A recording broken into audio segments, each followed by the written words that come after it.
सबसे पहले यह अंतिम स्थिति अवतल दर्पण के लिए बताने जा रहा हूँ। अवतल दर्पण में 6 स्थिति से आपको मिलाया था, ठीक है। वह 6 स्थिति में पहला स्थिति जैसे आप देखें, यह बताया था कि अवतल दर्पण यह जिस गोला से बना है उसका केंद्र वक्रता केंद्र है। यह दर्पण की चौड़ाई दर्पण का ज्वालक है और इसका मध्य बिंदु, मध्य जहाँ पर जुड़ेगा वो मेरा ध्रुव है और दोनों को मिलाने वाली रेखा यह प्रधान अक्ष ये बताया था और इसका मध्य बिंदु फोकस है। तो अभी तक अवतल दर्पण के लिए कितनी स्थिति से भेंट कराया था वो देखिए। पहला ये बताया कि वस्तु, सुनिएगा ध्यान से, वस्तु अनंत पर है। अब ये अनंत पर है। दूसरा कहता है कि वक्रता केंद्र और अनंत के बीच है। अगला कहता है कि ये देखिए वक्रता केंद्र पर है। बताओ वक्रता केंद्र और फोकस के बीच है। बीच कहने से ये नहीं समझिएगा कि एकदम बिल्कुल ही आपका जो है इसके ठीक बीच में ही होगा, ऐसा बात नहीं है, आसपास कहीं भी हो सकता है। वस्तु देखिए ये फोकस पर होगी और वस्तु ये बताया था कि ये फोकस और ध्रुव के यह स्थिति अभी तक आपको मैं पढ़ाया, जिसमें 1 2 3 4 5 6 कहने का मतलब वस्तु को इतनी स्थिति बनती है अवतल दर्पण के सामने जो स्थिति में बताया। एक स्थिति इसका और बन रहा है और वो स्थिति है जब आप वस्तु को ध्रुव पर रखेंगे। ये देखिए एक अवतल दर्पण के सामने यह स्थिति कि जब वस्तु ध्रुव पर होगी। देखिए वस्तु बिल्कुल ध्रुव पर ही रख दिया गया। अब इस हाल में मेरे बच्चे कि वस्तु को जब ध्रुव पर रख दिया जाए, ठीक है, तो वस्तु को ध्रुव पर रखने पर इसका प्रतिबिंब कैसा बनेगा। तो ये कहेंगे कि सभी में आप किरण आरेख खींच खींच के बताएं, इसमें क्यों नहीं बता रहे हैं। इसमें मेरे बच्चे कि यह जो है डायरेक्ट आपके ध्रुव पर है। इस जगह साहब पेपर पर फिगर खींच के बताना मुसीबत है, इसलिए मेरे बच्चे मुश्किल पड़ता है। इसलिए इसको क्या किया जाता है कि आप इसको प्रयोगशाला में जब आप अपने इंस्ट्रूमेंट पर काम करेंगे तब आपको ये साफ साफ वहाँ दिखाई देने लगेगा कि ये साफ ध्रुव पर रखेंगे तो उसका प्रतिबिंब कहाँ बनेगा। बात समझ आ रही है। वह डायरेक्ट आपको पता चलेगा उस इंस्ट्रूमेंट पर देखने से कि जहाँ रखेंगे वस्तु का प्रतिबिंब उसी जगह बनेगा, ठीक है। तो जहाँ रखेंगे वहीं ध्रुव पर रखेंगे, ध्रुव पर बनेगा और वस्तु के बराबर बनेगा, ठीक है। ध्रुव पर ही बनेगा, वस्तु के बराबर बनेगा और साथ ही साथ ये साफ आभास होगा। ये वास्तव में यहाँ बनेगा, ये आभासी मिलेगा। तो आभासी मिला, ध्रुव पर मिला और सीधा जो भी प्रतिबिंब आभासी मिलेगा वो सब सीधा ही मिलेगा। तो ये सीधा मिला, आभासी मिला, ध्रुव पर ही मिला और वस्तु के, ठीक है। इसलिए मैंने कहा था कि लिखाया भी था कि जब वस्तु ध्रुव पर होगी, ध्रुव पर होगी तब उसका प्रतिबिंब कैसा मिलेगा, ठीक है। वस्तु की अपेक्षा वस्तु का प्रतिबिंब, ठीक है। ये देखा तो मैं यही बताया कि जो वस्तु ध्रुव पर होगी तो बोलिए वस्तु की अपेक्षा वस्तु का प्रतिबिंब आभासी मिला, ध्रुव पर ही मिला और देखिए सीधा मिला और वस्तु के बराबर जितना बड़ा लिए थे। इसलिए मेरे बच्चे देखेंगे अभी इसका इस्तेमाल क्या करके बताते हैं। अब हम इसका अगला कार्यक्रम आपको दे रहे हैं कि अवतल दर्पण का उपयोग कहाँ किया जाता है, ठीक है। लेकिन अवतल दर्पण का उपयोग कहाँ किया जाता है इसको जानने से पहले ये जानना पड़ेगा कि अवतल दर्पण को अभिसारी दर्पण क्यों कहते हैं। आप पहले नोट करेंगे, पहले मैं इसकी जानकारी दूँ, पहले मैं जानकारी दूँ उसको अवतल दर्पण के बारे में, तब उसका हम उपयोग होता है। नोट कीजिए, हाँ नोट कर लीजिए। यह देखिए, यह देखना है मेरे बच्चे। प्रश्न कहता है कि अवतल दर्पण को अभिसारी दर्पण क्यों कहते हैं। तो ये अभिसारी दर्पण आप उसको बोलते हैं इंग्लिश में कन्वर्जिंग।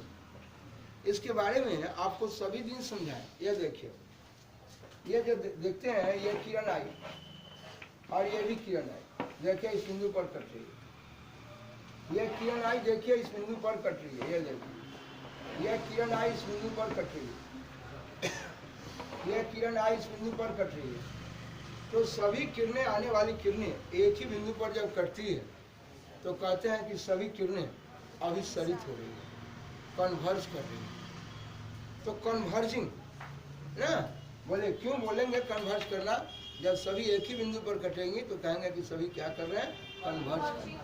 कन्वर्ज कर रहे हैं, कन्वर्ज हो रहा है। यह सभी किरणें एक ही बिंदु पर कट रही है, कन्वर्ज कर रही है, अभिसरित हो रही है। अभिसरित होना, कन्वर्ज करना, सारी बात क्या है? चले आइए अब चलते हैं, देखते हैं साहब की अवतल दर्पण को क्यों बोलते हैं अभिसारी। मिलिए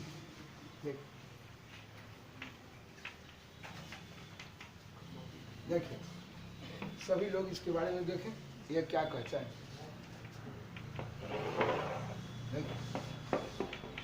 बोलिए, ये कहा ये जिस गोला से बना उसका केंद्र यह वक्रता है। क्योंकि हम अवतल दर्पण को लेके चले हैं, अवतल दर्पण की ये कहानी है। बोले ये जिस गोला से बना है उसका एक केंद्र वक्रता केंद्र है। दर्पण की ये चौड़ाई है जो ये दर्पण का द्वारक है, यह मध्य बिंदु है जो इसका ध्रुव है। ठीक है, बोले ये वक्रता केंद्र और ध्रुव को मिलाने वाली रेखा प्रधान अक्ष है। ठीक है, आप देखें मेरे बच्चे, यहाँ पर क्या है सो देखें, यह इसका आधे हाथ पर फोकस है, इसके बारे में मैं आपको सिद्ध करके पढ़ाया। अब कहते हैं कि बोले ये प्रधान अक्ष को और भी इधर भी बढ़ा सकते हैं आप, ये देखिए, और आप इधर भी ले जा सकते हैं, चलिए कोई बात नहीं। मैंने क्या कहा, ये देखो प्रधान अक्ष के समानांतर जाने वाली किरण, देखिए ये प्रधान अक्ष के समानांतर जा रही है, यह समानांतर जा रही है। आपने ये देखा कि प्रधान अक्ष के समानांतर जाने वाली किरणें आप पढ़ चुके हैं, यह प्रायोगिक चीज है, प्रयोग करके दिया गया है कि प्रयोग करके यह बताया गया कि प्रधान अक्ष के समानांतर जाने वाली किरणें परावर्तन के बाद, लौटने के बाद, ये देखिए फोकस से लौटती है। ठीक है, दूसरा किरण ये देखिए प्रधान अक्ष के समानांतर फिर भेजे, और ये प्रधान अक्ष के समानांतर जाने वाली किरणें परावर्तन के, लौटने के, देखिए ये फोकस से जा रही है, देखिए ये फोकस से जा रही है। ठीक है, बोले फिर ये देखिए ये प्रधान अक्ष के समानांतर जा रही है। ऐसा नहीं कि इन दोनों को काट रही है, ये मत बोलिएगा, ये इससे हमको अब कौन मतलब है, ये तो जा रही है साहब। ये प्रकाश की किरण सतह पर गई जो परावर्तन के बाद, लौटने के बाद, ये देखिए ये फोकस से होकर लौटी। फिर ये देखिए यह प्रधान अक्ष के समानांतर सतह पे जा रही, और प्रधान अक्ष के समानांतर सतह पे जाने वाली किरणें परावर्तन के, लौटने के, ये लौटने वाली किरण ये देखिए फोकस से लौटती है। देखिए फिर ये प्रधान अक्ष के समानांतर जाने वाली किरणें परावर्तन के बाद, लौटने के बाद, ये सारे यही फोकस से जा रहा है। तो मैं कहता हूँ कि जब सभी किरणें एक ही बिंदु पर कटती है तो कहते हैं कि सभी किरणें अभिसरित हो रही है। अभिसरित होना, देखिए मैं लिख रहा हूँ यहाँ पर, आप ध्यान देंगे जरा, अभिसरित होना, बाबू ऊपर देखो, अभिसरित होना, कन्वर्ज करना, ये देखो मैं लिखा यहाँ पर। बोलिए, ये आपका साफ अवतल दर्पण है। अवतल दर्पण में यह प्रधान अक्ष है, प्रधान अक्ष के समानांतर जाने वाली किरणें, समानांतर जाने वाली किरणें, देखिए ये सभी समानांतर जाने वाली किरण, ये सभी समानांतर जाने वाली किरण, सभी समानांतर जाने वाली किरणें परावर्तन के, लौटने के, ये परावर्तन के बाद, देखिए लौटने के बाद, ये सभी लौटने के बाद। ठीक है, एक ही बिंदु पर कटती है। और हम जानते हैं कि जब सभी किरणें एक ही बिंदु पर कटती है तो कहते हैं कि सभी किरणें अभिसरित हो रही हैं। सभी किरणें क्या हो रही हैं? और चूंकि ऐसा जो है, यह जो अभिसरित हो रही है, ठीक है, सभी एक ही बिंदु पर अभिसरित हो रही है। और ऐसा चूंकि कहाँ पर हो रहा है? अवतल दर्पण में हो रहा है। कहाँ हो रहा है? इसलिए अवतल दर्पण में होने वाली ये घटना, कौन घटना? कि साहब सभी प्रधान अक्ष के समानांतर आने वाली किरणें, सभी प्रधान अक्ष के समानांतर, देखिए यह आपका प्रधान अक्ष है ना, ये देखिए, और प्रधान अक्ष के समानांतर ये जाने वाली किरणें परावर्तन के, लौटने के, सभी एक ही बिंदु पर कटती है। और जब सभी किरणें एक ही बिंदु पर कटती है तो कहते हैं कि सभी किरणें क्या हो रही हैं? अभिसरित हो रही है। एक ही बिंदु पर कटना अभिसरित होना। और चूंकि ऐसा कौन दर्पण में होता है? इसलिए अवतल दर्पण को बोलते हैं अभिसारी दर्पण। कौन दर्पण? क्या मैं बोला समझ में आया? फिर से बोलिए, अवतल दर्पण को अभिसारी दर्पण क्यों कहते हैं? ठीक है, बोलिए। मैं कहना चाहता हूं कि अवतल दर्पण को अभिसारी दर्पण क्यों कहते हैं? इसलिए कि अवतल दर्पण के सामने यह प्रधान अक्ष के समानांतर आने वाली किरणें, सभी किरणें, कोई दिक्कत? बोलिए, परावर्तन के लौटने के एक ही बिंदु फोकस पर क्या होती? और जब सभी किरणें एक ही बिंदु पर कटती है तो कहते हैं सभी किरणें क्या हो रही हैं? और अभिसरित हो रही है। और चूंकि ऐसा कौन दर्पण में होता है? इसलिए अवतल दर्पण को कौन दर्पण बोलते हैं? समझ में आ गया? ये मेरे बच्चे, पहले आप फिगर बना लीजिए। यहाँ देखिए, मैं कहा बाबू, चूंकि अवतल दर्पण के सतह पर प्रधान अक्ष के समानांतर आने वाली सभी किरणें, आने वाली सभी किरणें परावर्तन के एक ही बिंदु पर, एक ही बिंदु फोकस पर क्या होती? और आप जानते हैं कि जब सभी किरणें एक ही बिंदु फोकस पर कटती है तो कहते हैं कि सभी किरणें क्या हो रही हैं? ये सभी किरणें, सभी किरणें क्या हो रही है? अभिसरित हो रही है। सभी किरणें क्या हो रही है? और ऐसा चूंकि किस दर्पण में होता है? इसलिए अवतल दर्पण को कौन दर्पण बोलेंगे? अवतल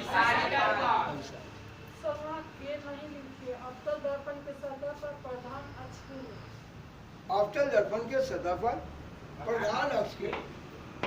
प्रधान अक्ष के समानांतर आने वाली सभी किरणें ना, बोलिए। अब परावर्तन के बाद यानी लौटने के एक ही बिंदु कहाँ करती है?